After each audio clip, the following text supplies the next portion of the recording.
Welcome, curious minds, to Quark Episode 5, the Science Cast, Monkeying Around with Evolution, a swinging debate on genetic change where we evolve further in the quagmire of wacky theories with a splash of humour and a dose of reality. I'm your host, Nathan Parry, and we can do this all while wearing our most comfortable PJs. So let's dive into a topic that's as ancient as time itself, evolution. Yes, folks, today we're going to take a hard look at some of the most outrageous conspiracy theories surrounding evolution. So grab your popcorn and get ready for some laughs. Before we tackle our ancestral past, let's just take a moment to discuss what we're talking about when it comes to scientific theories. The term theory can have different meanings depending on the context. In everyday language, a theory often refers to conjecture or speculative idea. For example, if someone says they have a theory why their favourite sports team keeps losing, it may not be backed up by any evidence. In science, though, a theory is a well-substantiated explanation of some aspect of the natural world. It's based on a body of evidence and undergone rigorous testing with data, scrutiny, and peer reviews until such a time that they come to a conclusion. This is what we call scientific theory, and they are not just guesses. They are frameworks that allow us to explain and predict natural phenomena, and they allow us to change it if new evidence arises. So in summary, while scientific theories start as ideas, they evolve into rigorous explanations backed by evidence, whereas general theories can be untested opinions or thoughts. And keep this in the back of your open mind. There is less evidence for the theory of gravity than evolution, but we don't see gravity deniers throwing themselves off buildings every day. Oh wait, those could be classed as suicides. Oh, I do apologise. So let's start with the classic, humans evolved from monkeys. Now this myth is as popular as a cat video on the internet, and here's the deal. Humans and monkeys share a common ancestor, but we didn't evolve directly from monkeys we see today.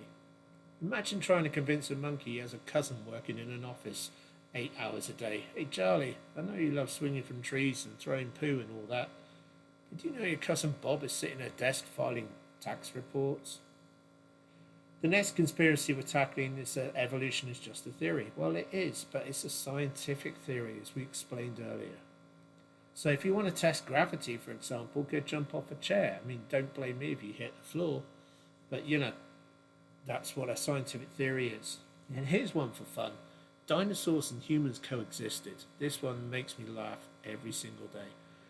Not only do we have plutonium dating for fossils that can predict the age of the rock the fossils appeared in, and fossils, don't forget, are just imprints of bony structures that we can date them within 1,000 or 2,000 years.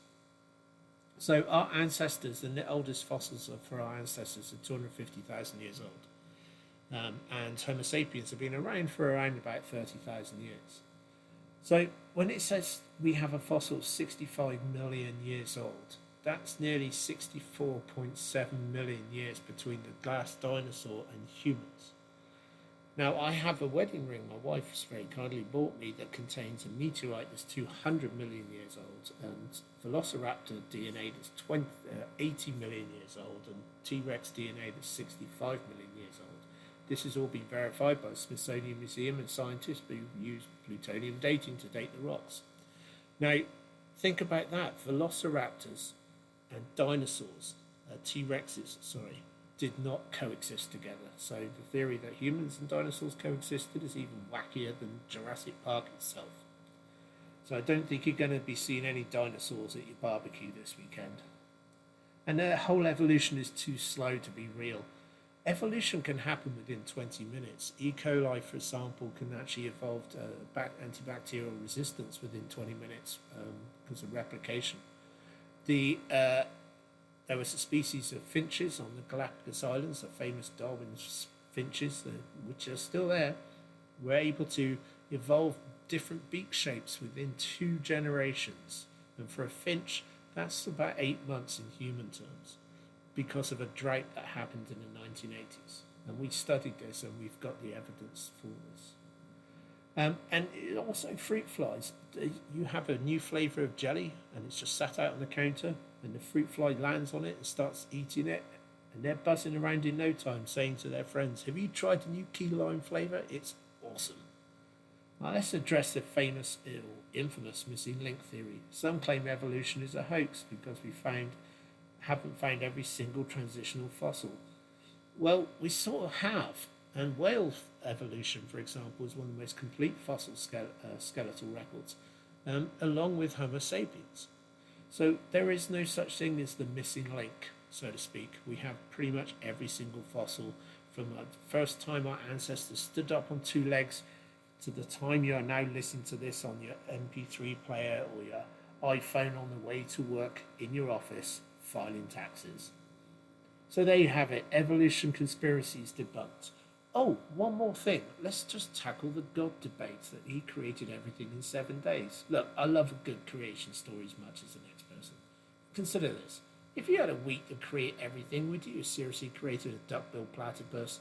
I mean, what did you have, a part spots left over? Oh, let's make a venomous mammal with a duck's beak that lays eggs.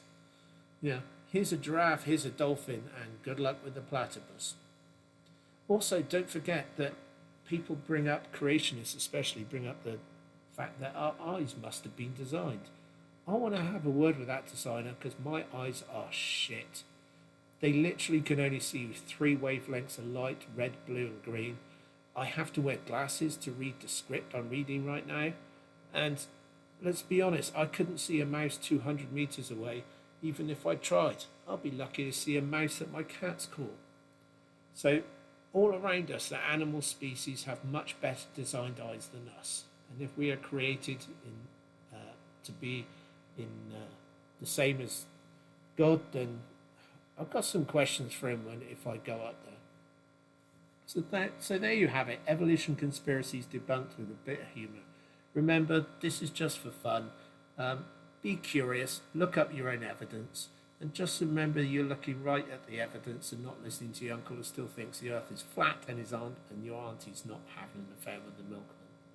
Thanks for listening to The Heat Is On for this episode of Monkeying Around. We hope you enjoyed this air-conditioned walk through evolution lunacy. Stay curious, stay skeptical, keep evolving, and keep laughing. And join us next time for more myth-busting madness.